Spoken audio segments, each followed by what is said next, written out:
Hello everyone, my name is Tiara Brooks, and here at School-Based Health Alliance, we would like to thank everyone for attending today's webinar as we get ready for Advocacy Day on June 28th. But before we begin, we have a few housekeeping reminders.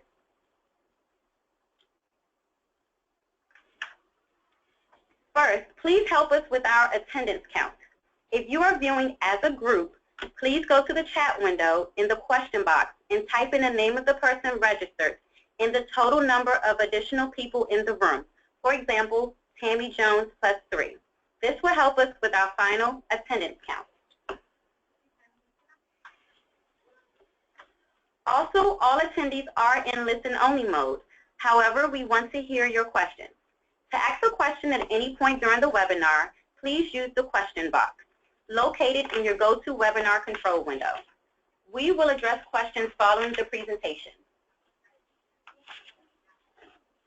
This webinar is being recorded and will be archived on our website in 3 to 5 business days.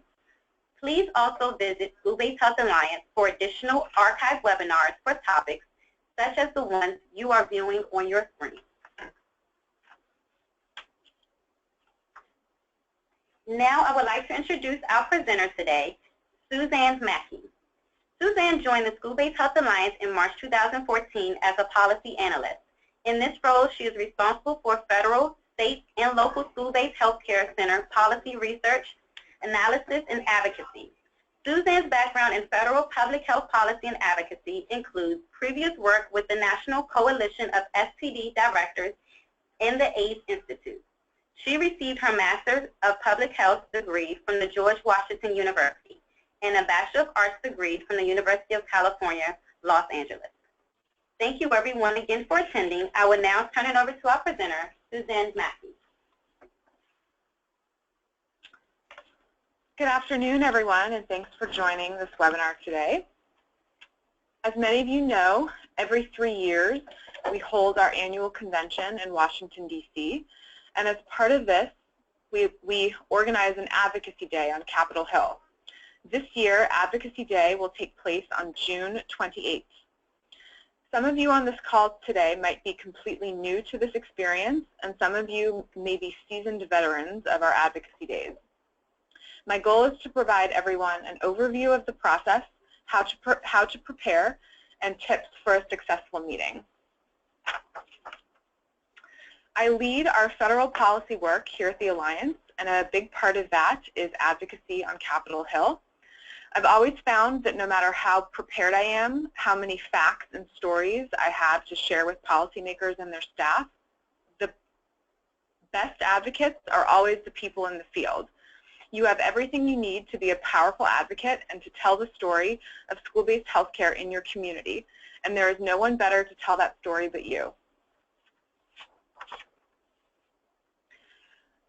As we all know, school-based health centers are quite a unique concept, and since there is no exclusive federal funding for school-based health centers, members of Congress tend not to know a lot about the model, or they have a number of misconceptions. As with all things, they rely on their constituents to educate them and inform their decision-making. So we can't expect them to be in support of something that they don't know anything about. Strong relationships are the foundation of everything in politics and policy change, and having a good relationship with your member of Congress can be helpful in numerous ways. Ideally, we want them all to be public champions for SBHCs to help us get federal funding, support our legislation, and be outspoken advocates. But we know that it's not realistic to expect all members to do this. There are, however, other ways they can be helpful to you that allow them to show their support a little bit more under the radar. We're all aware that Congress is extremely partisan and that many conservative members in particular do not want to be out front on issues that could be perceived to be expensive, controversial, or associated with Obamacare, for example, even if they support these issues privately. And I imagine that school-based health centers are a good example of this for some of your members of Congress. But they are powerful people who can help impact the process on both the federal and state level. congressional offices can be effective at helping to get answers and responses from federal agencies or using their influence to weigh in on state and local issues. It is often a lot easier to get them to use their influence in a more low-profile way.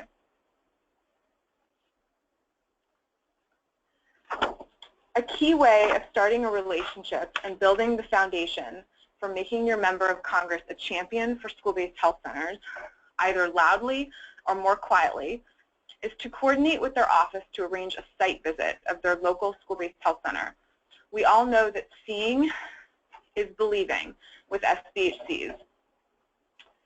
When we talk about the terms lobbying and advocacy, think of advocacy as a more broad, general term and lobbying as more of a narrow, specific term.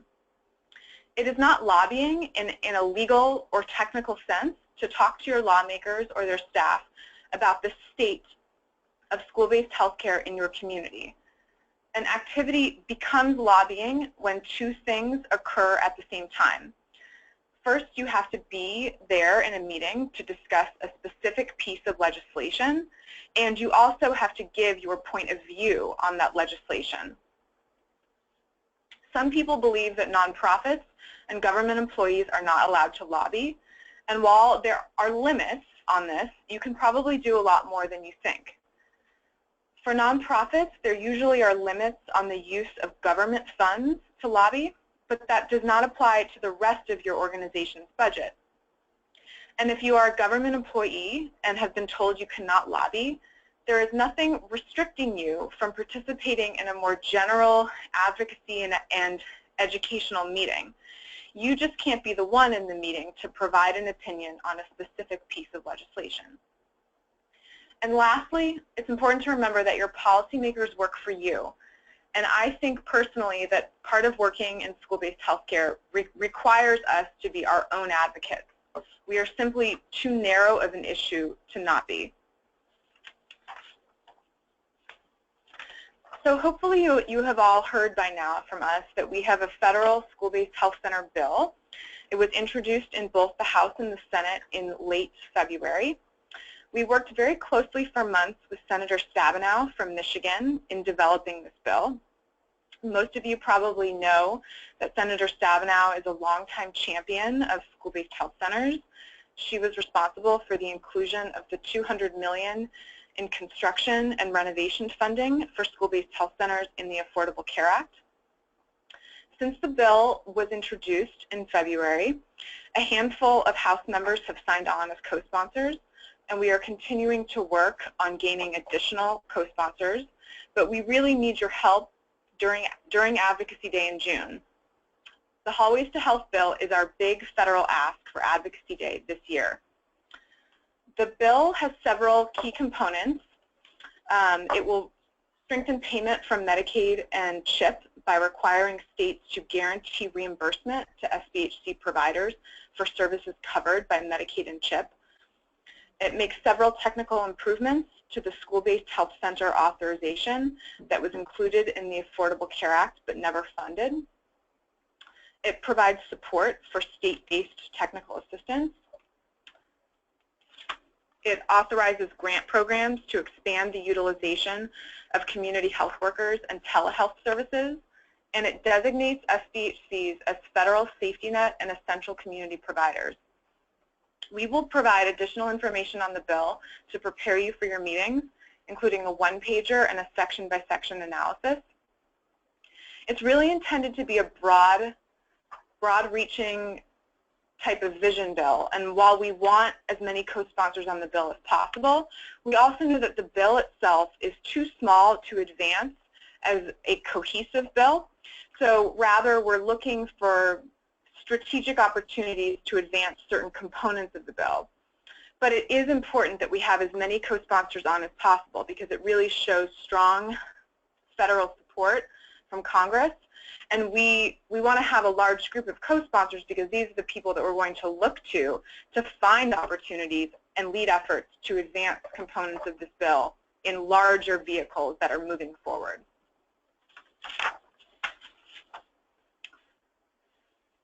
So in terms of scheduling your visits, The state affiliates will really be taking the lead on scheduling these meetings. This is how it's always been for our Advocacy Day.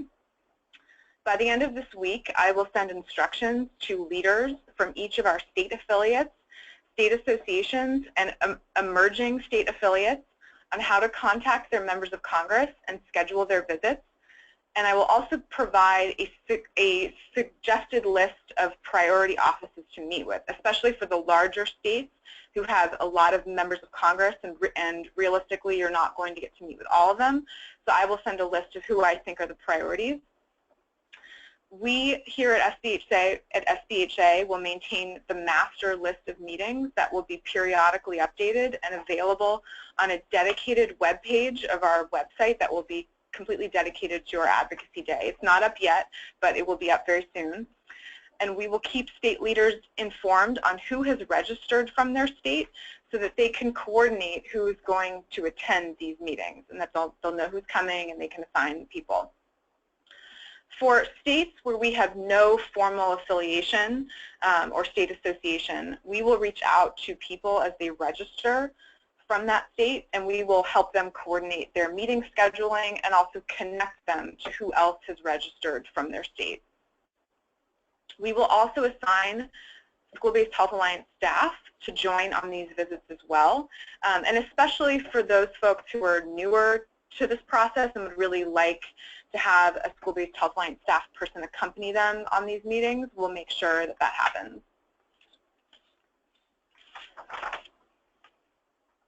Okay, so to give a tentative schedule for Advocacy Day at this point, so as I said, Advocacy Day will be on Tuesday, June 28th.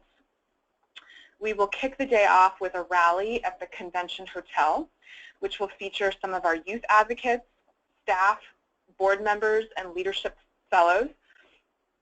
We are also inviting several members of Congress to join us as well. We want to leave you all with enough time in the morning to convene in your state groups and get organized and coordinated for your meetings that day. We will then all make our way to the Metro and head up to Capitol Hill. The hotel that we're in this year is in Crystal City, which is just outside of DC in Virginia. It's about 20 minutes away on the Metro from both the House and the Senate side Metro stops. And so you want to allow yourself plenty of time to find the buildings that your meetings are in and the individual offices as well, because it can get very confusing up there on the Hill. The offices are sort of a maze, and it can take a while to find exactly where you need to go. So we recommend not scheduling your first meetings until 10 a.m. just to give yourself enough time. We ask that folks try to make their way back to the hotel around 2 p.m. as the convention workshops resume at 2:30.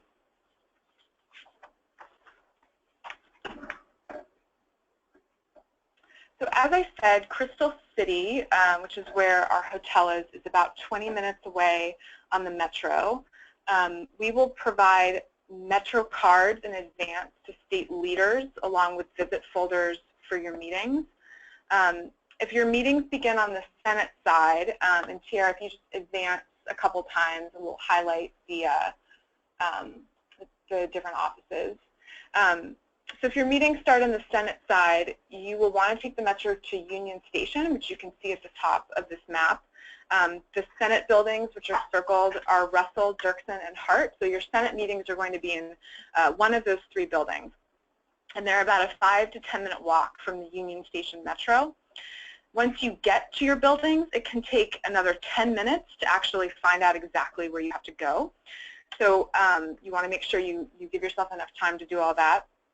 If your meetings are on the House side, you will take the Metro to Capitol South, and it's just a short walk to the House side buildings, which are Cannon, Longworth, and Rayburn. So your House side meetings are going to be in one of those three buildings. And again, you want to give yourself enough time to find the correct offices because it can be hard to actually find those. Several of the House and Senate buildings have cafeterias where you can have lunch.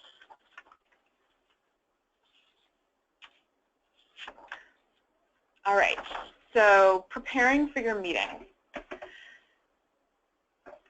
So you want to do your research in advance. You always want to walk into a meeting with a good sense of who this member of Congress or senator is. What committees are they on? Do any of those committees that they're on have jurisdiction over health and education issues? Are they vocal about any key priorities? What did they do before they were elected to Congress? Were they perhaps on the school board, or did they run an insurance company? What did their spouses do? Our field in Connecticut has a very strong relationships with all of their members, and one of them, Congressman Joe Courtney, his wife used to be a nurse in a school-based health center, and so he actually spoke at our convention a few years ago, and he's been a strong champion for school-based health centers. Something you also want to try to find out is whether or not they have ever done a site visit to a school-based health center. And if not, this should definitely be on your agenda to ask for one at this meeting. And even if they have, in the past, already done a site visit, I would take this as an opportunity to do another site visit, perhaps to a new school-based health center. Members of Congress come back to their states and districts a lot, and they're generally back in their districts every weekend, and they're always there for longer recess periods. And much of what they do is they're meeting with constituents and they're visiting sites in their communities. So site visits are what they do when they're back home. So this is a great activity to engage them in. It's often a lot easier to get a member to do a site visit to your school-based health center than to get them to sign on to a bill, for example. And we hear from many in our field that have had some success in turning their policymakers into school-based healthcare champions, that this is really the first step, is getting them to see a school-based health center. We've heard from many that seeing changes everything. It's very difficult to get someone to become a supporter of something that they can't see or visualize. So you also want to think through who is in your group. And you want to make use of the different points of view in your group. So ideally, you want to have a group of several people. You probably want at least one person who's a clinician who can speak to that aspect of the model. It would be great to have someone who's an administrator, who's a government or a policy person. And if you have youth coming, you definitely want to bring them on these Hill visits as well, because they're very effective. You want to make sure that you have rough assigned roles for who will touch on what issues, just to make sure you have all your bases covered, and who will make the legislative, the advocacy piece on hallways to health, who actually is going to ask for that member's support of the bill, who's comfortable doing that, who's able to do that. So you want to think through those things too. So this is a picture from one of our meetings a number of years ago, I think in 2010, with some of our Connecticut folks, with their senator at the time, Senator Chris Dodd, who has retired, but he played a really key role in trying to advance school-based health centers in the Affordable Care Act. So this might not be the most typical example of a meeting, because these folks got to meet with the senator himself, which does sometimes happen. But in most cases, I would say that you're probably going to be meeting with their staff members, not necessarily the member themselves. But if you do request the meeting well enough in advance and you're flexible with timing, there's a good chance that you can actually meet with the member themselves. They have to also be in session. So I know that for Advocacy Day this year, unfortunately, the day that we're doing Advocacy Day, the House is not in session, so those members won't be there in person. But the Senate will be. So there's a good chance that you could get to meet with some of your senators as well. So what to expect from the meeting itself. So as I said, your meeting will most likely be with the health staff person. You might get a more senior staff person, or it might be a more junior person. Sometimes it really just is dependent on the schedule that day in the office. It's important to remember that Hill staff are largely pretty young, and they can also have a pretty large portfolio of issues that they're responsible for. So it's not uncommon for a staffer to be responsible for all things health, education, housing, and transportation is just an example. It's not uncommon for them to handle 3 or 4 big issues. So that's a lot to be responsible for. So I think it's safe to assume that what they're going to know about school-based health centers is probably pretty basic if they know anything at all. So your first task in these meetings, once you obviously introduce who you are and where you're from, is to provide a basic overview of the model, how the partnerships work with the schools and the medical sponsors, what kinds of services are provided. A very common question and misunderstanding, I think, among health staff is how the SBHC model is different from a school nurse. So you definitely want to have some talking points to be prepared to answer how the model is different, but how they're coordinated and they work with one another. They're also going to want to know where funding comes from, so you definitely want to highlight the fact that you all are billing for services, that these are not free services, or that they're not completely being paid for by grant funding. And they're also going to want to know what is the federal role with school-based health centers. So if you have any federal grants or federal money, or if you're an FQHC sponsor and you get money through the $330, you definitely want to highlight that, because that kind of helps them understand a little bit more how school-based health centers fit in. The staffer is likely to have ties to your state and perhaps even the district that you're in as well.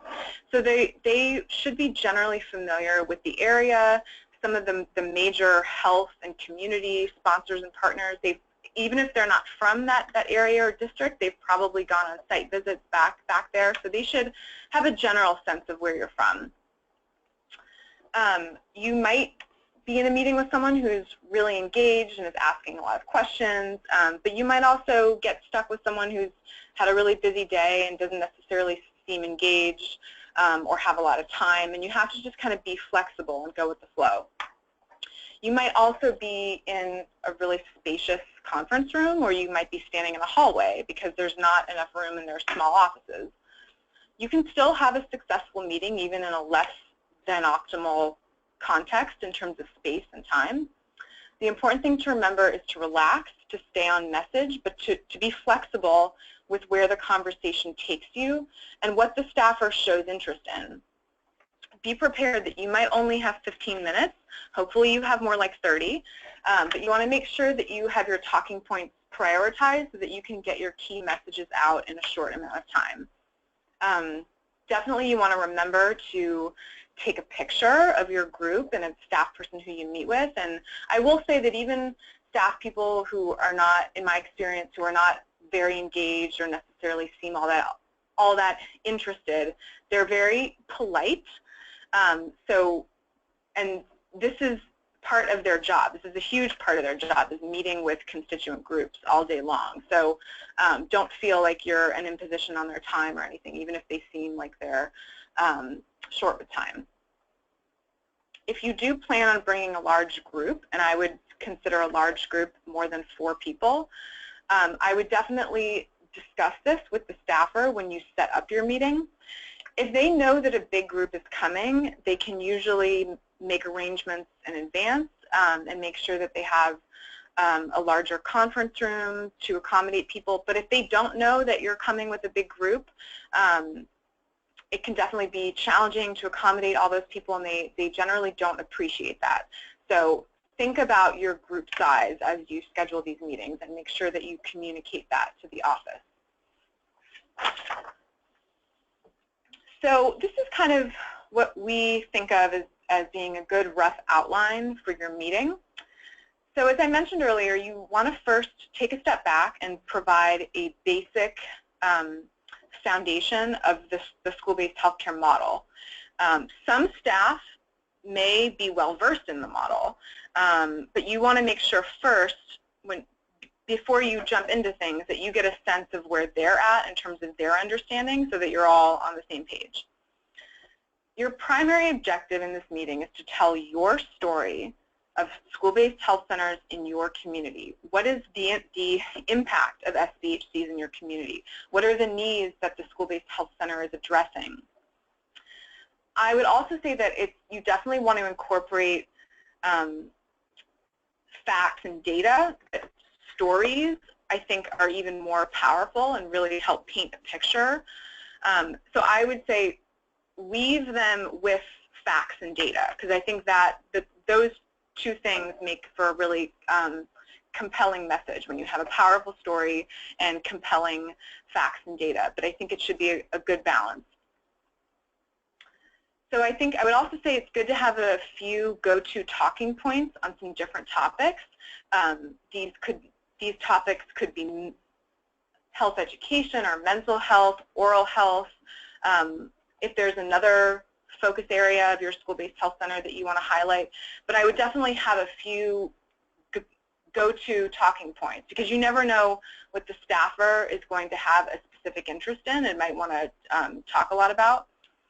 And make sure that you're incorporating the voices on your team from your state so that they can speak to their expertise. You definitely want to make sure that you're making use of the expertise that you have in the room from your state. So as we talked about earlier, our key federal ask for this year is to raise awareness and to gain support among members of Congress for the Hallways to Health bill. And we also encourage you to invite offices to visit your school-based health center. So that is really your primary ask in addition to support of Hallways to Health. So be sure to find out from the staff member what their process is for arranging a site visit, and make sure that you have the correct contact person of who you need to follow up with to actually make this happen. Think of this meeting as the start of a relationship with the office. You might already have a relationship with that office, so in that case, just see this as a continuation of that. But if this is a new experience for you, really look at this as the start of a relationship. The follow-up to this meeting, I would say, is almost more important than the meeting itself. You definitely want to follow up with a thank you email within a day or two of the meeting, and use that as an opportunity to recap the key issues that you discussed, provide follow-up information, or if they asked a question in the meeting that you didn't have an answer to at that moment, use that as an opportunity to get that information and to follow up with them. And remember to stay in touch with them. Add them to your newsletter.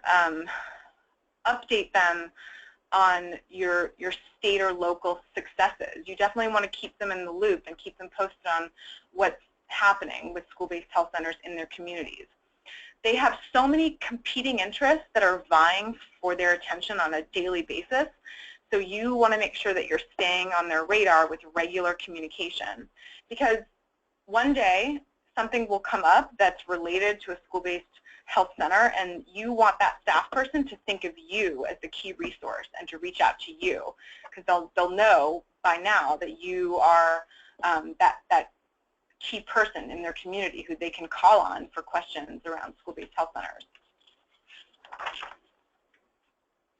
All right, so we have joining us on the call today Jessie from Connecticut. She is a very seasoned school-based healthcare advocate. She has done many advocacy days for us. She's hosted members of Congress for site visits, and she maintains regular contact with her congressional offices. So we've asked her to join this call to kind of give us, from her point of view, what are some really key tips on how to have a successful visit and how important it is to follow up on those meetings. So I am going to pass it over to Jessie to let her talk for a little bit. Jessie, are you on the call?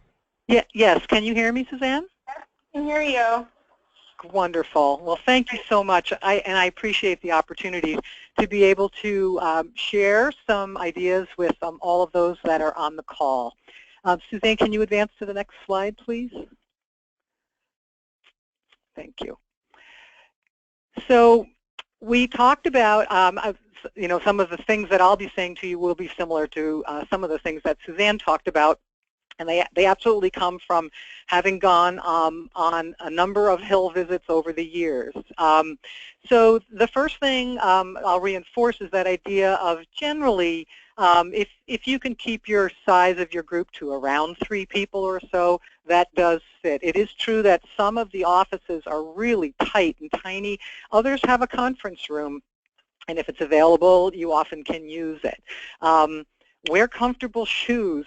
This is a practical matter. In June in Washington, D.C. tends to be hot and very humid, and I can't tell you how many times I have limped back to the metro with blisters all over my feet because I did not wear comfortable enough shoes, so that's really important. I think that it's really helpful if you can construct your group to have people from several disciplines. So if you had a school-based administrator, if you were able to have a clinician on the team, if you have youth, even better. But it's great if you are splitting up into groups to have a well-rounded group. Particularly it's helpful, I find, coming from the point of view of being the state affiliate person. I'm not any longer, right at the clinical level. So it really helps when there's a clinician in our group who can tell a story about something maybe that's fresh in their mind with a student or a family, and it really brings reality to the issues that you're talking about. I think that's really important.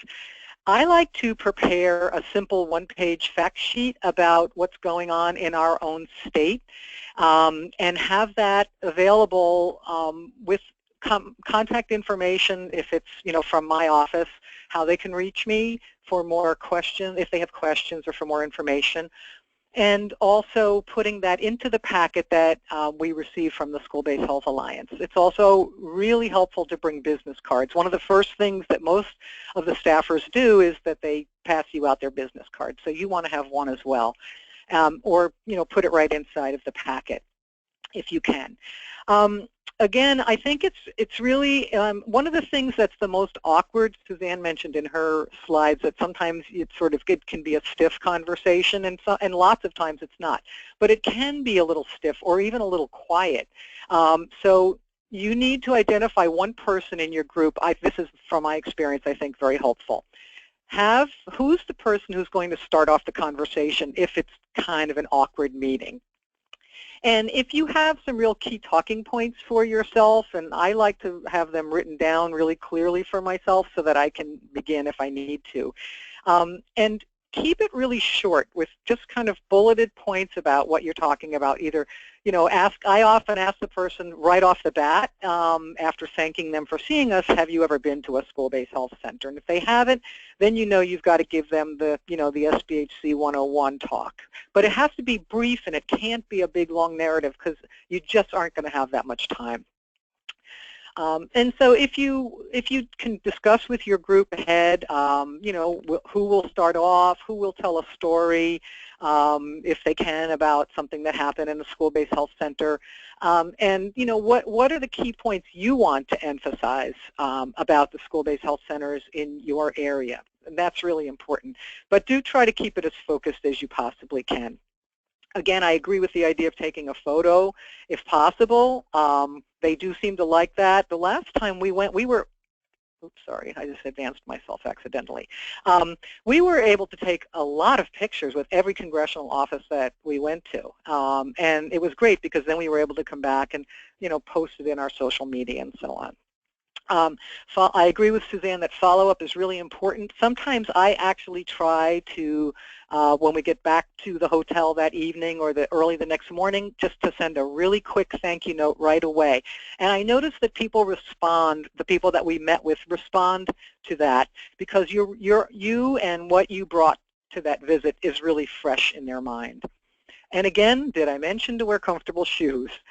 Really important. There's something about those marble floors in all those buildings that are really uncomfortable on your feet.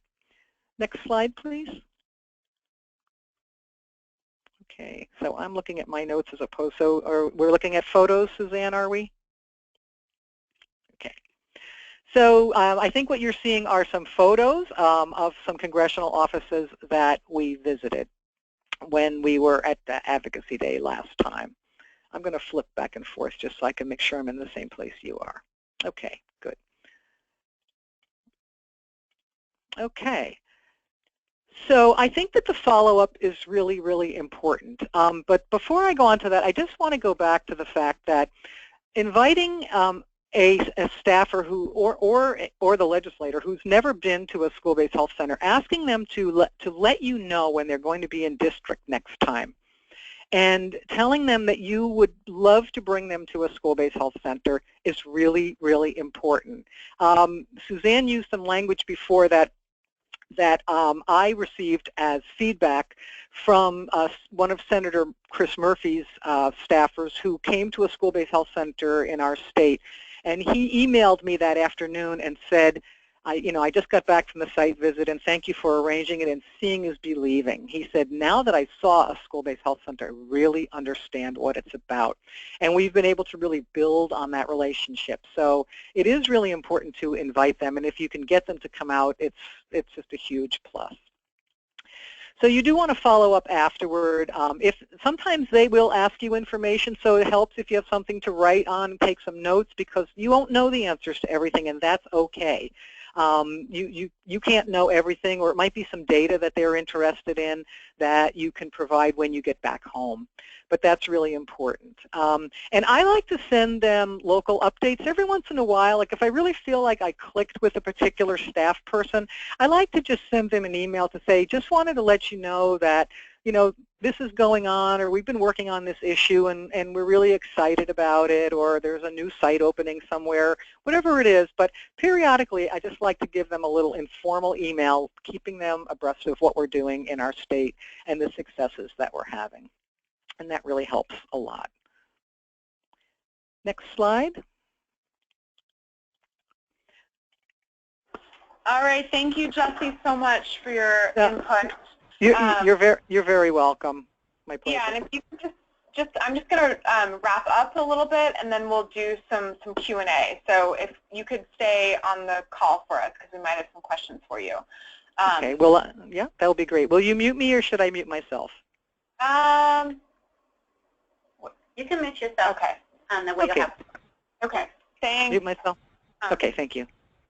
All right, thank you so much, Jessie. That was really, really good feedback, and I know you reinforced a lot of the things that I said earlier, but I think it's helpful for people to hear it from one of their own. So that was great feedback. Okay, so to wrap up, so we will send information and instructions by the end of this week to our state affiliate and association leads on how to schedule their visits.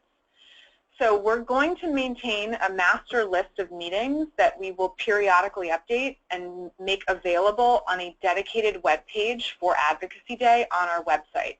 It's not available yet. We're working on it. The web page will be up soon. So that will contain the master list of meetings.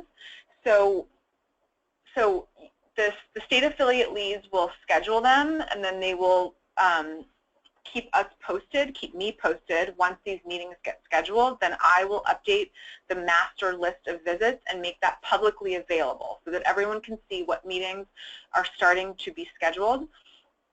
And what we're going to do is to help states, especially the large states that are going to have a lot of folks coming, we will let the state affiliates know when people have registered from their states. We will provide them with that the list of registrants so that they can start to coordinate who should attend on which visits, and that they can coordinate with those people coming and make sure that they're interested in doing health visits and that they're assigned to the appropriate meetings. And then on that web page as well, in addition to the master list of meetings that we will keep updating as they get scheduled, we will also include fact sheets and materials on the Hallways to Health bill, for example. We also have a number of other fact sheets that we've used for health visits in the past that we'll post on there.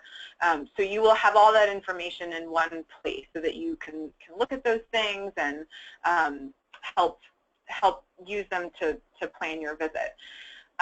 We will also be creating folders for your meetings.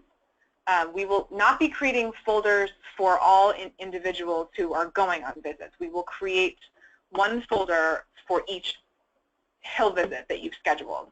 So how this is going to work is when you come and register, so if you are the state affiliate lead, when you register at the convention, we will have a separate table that will have the folders that you will use on your visits, and you as the lead, as the state lead, will collect all folders for all of the Hill visits.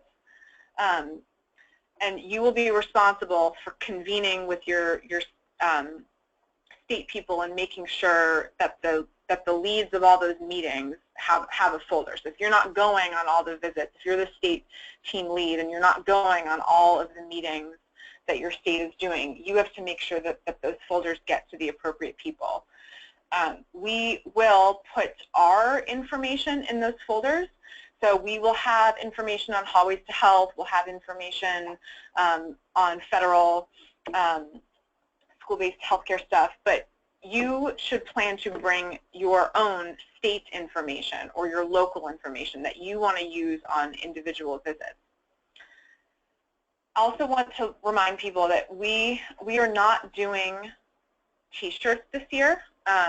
We got some feedback from some folks, and we've decided to go in a different direction. So instead of having School-Based Health Alliance t-shirts that we're all going to wear on our visits, you are more than welcome, if you have state t-shirts, to bring and to wear your state t-shirts. What we are going to do instead of t-shirts is create tote bags that you will get when you register. You will get those tote bags. And you can use those to bring your folders on your Hill visits, and we will also be doing buttons. So kind of doing it a little bit different this year. So we're advising that if you're not doing state t-shirts, that you come in business casual type of wear, and that you have your buttons and you bring your bags with you on the Hill. And our thinking around that is that our experience is that the t-shirts, at least here in the office, we rarely wear them. Many of us don't like wearing them, and we think that by doing bags and buttons, those are things that we will use much more frequently that will really help get our message out there on a more regular basis. So that's kind of what we've opted to do this year. So I hope that has answered some of the questions that I've seen popping up in the chat box. We are still kind of working out the kinks of how to actually make sure that all of the information is disseminated and that everyone gets their Hill visit folders and things like that. But we are figuring that out, and we will have a process to make sure that everyone gets the information and the materials in a timely manner. And if you are not from a state where we have a state affiliate or a state association, we will make sure that we are specifically reaching out to those states as people register for the convention and connect them to one another and help them coordinate their visits if they want to do Hill visits. So don't be worried if you're not from a state that has a state affiliate or a state association, because if you want to do Hill visits, we will make sure that those happen for you and that you're connected to whoever else is coming from your state to do them with you. So between now and your meetings, you want to do some research on your members of Congress and their priorities and plan the meeting agenda with your colleagues and start to think through who should be attending your meetings as you find out who's coming from each state. So I want to remind you again to relax, because you are the expert on these issues, and if you just focus on telling your story and sharing the amazing work of school-based health centers in your community, you will have a great visit.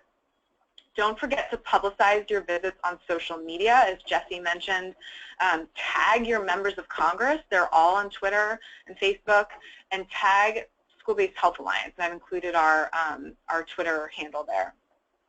And lastly, don't forget that the follow-up to your meeting is really just as important, if not more important, than the visit itself. You definitely want to thank them for their time and remember to keep them updated and to maintain regular communication. And of course, if they have not done a site visit, you definitely want to make sure that you arrange a site visit so that they can have the opportunity to see a school-based health center in person. And that is it for me. So I know we've seen a few questions in the chat box, so I think we're just going to take a few moments to look these over and start answering them.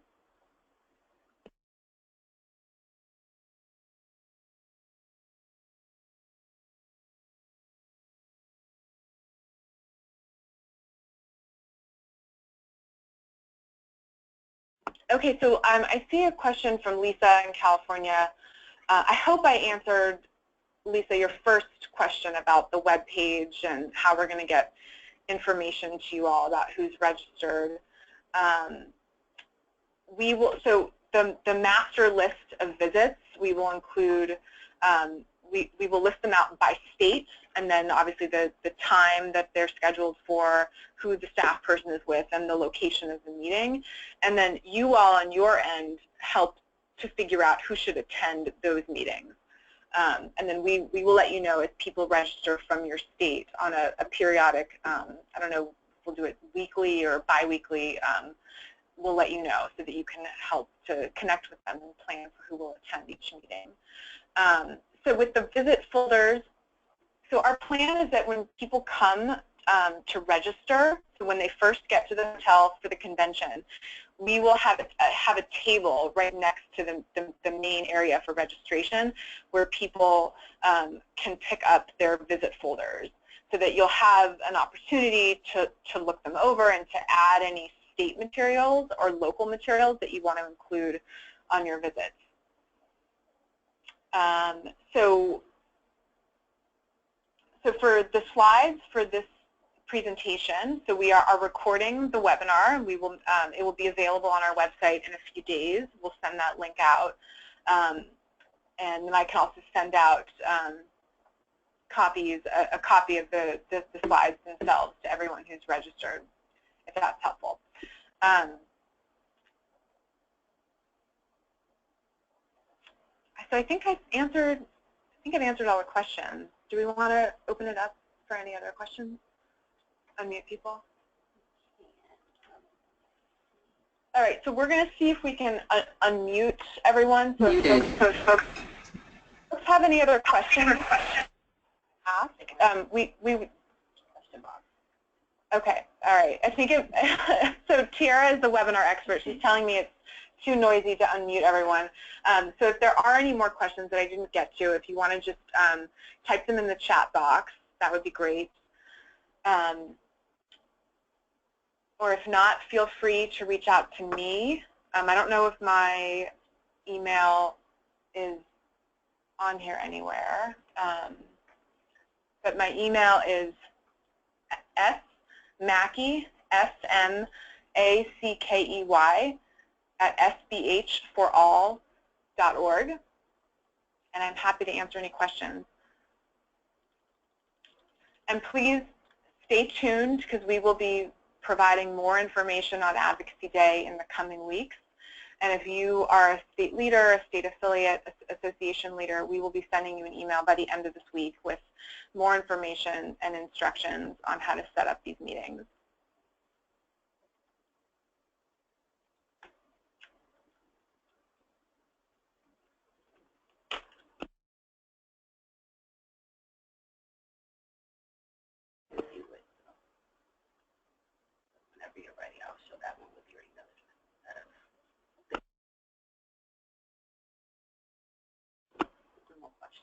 All right, so I think that's it for me. So if you have any additional questions, please shoot me an email and stay tuned for more information from us.